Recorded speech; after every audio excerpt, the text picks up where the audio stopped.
कई सालों पहले की बात है। एक गांव में युधिष्ठिर नाम का एक कुम्हार रहा करता था। दिन में वह मिट्टी के बर्तन बनाता था और जो भी पैसे मिलते थे उनसे शराब खरीद कर पी लेता।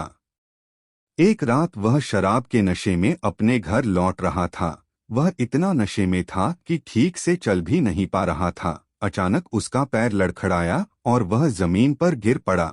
जमीन पर कांच के टुकड़े पड़े थे, जिनमें से एक टुकड़ा उसके माथे में घुस गया। उसके माथे से खून बहने लगा। इसके बाद कुम्हार किसी तरह उठा और अपने घर की ओर चल दिया। अगले दिन जब उसे होश आया तो वह वैद्य के पास गया और पट्टी करवाकर दवाई ली। वैद्य ने कहा, घाव गहरा होने के कारण इसे भरने में समय लगेगा। पूरा भर जाने के बाद भी इस घाव का निशान नहीं जाएगा। इसके बाद कई दिन बीत गए। अचानक उसके गांव में सूखा पड़ गया। सभी लोग गांव छोड़कर जाने लगे। कुम्हार ने भी गांव छोड़कर जाने का फैसला किया और दूसरे देश की तरफ निकल गया।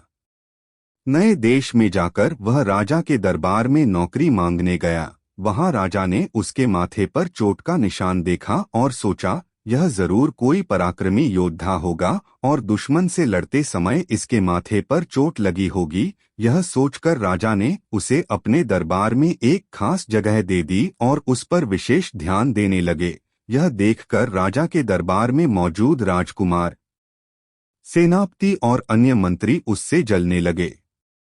ऐसा कई दिनों तक चलता रहा। एक दिन शत्रुओं ने राजा के महल पर हमला कर दिया। राजा ने अपनी पूरी सेना को युद्ध के लिए तैयार किया। उसने युधिष्ठिर से भी युद्ध में जाने के लिए कहा। युधिष्ठिर जब युद्ध भूमि की तरफ जा रहा था तो राजा ने उससे पूछा कि उसके माथे पर यह चोट किस युद्ध में लगी।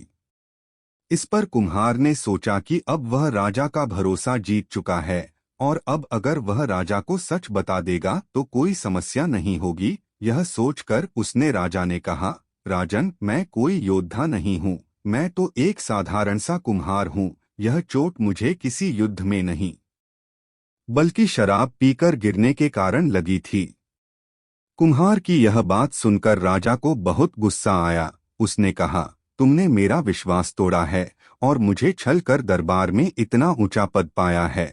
निकल जाओ मेरे राज्य से। कुम्हार ने राजा से बहुत मिन्नतें की। उसने कहा कि अगर उसे मौका मिले तो वह युद्ध में राजा के लिए प्राण भी दे सकता है।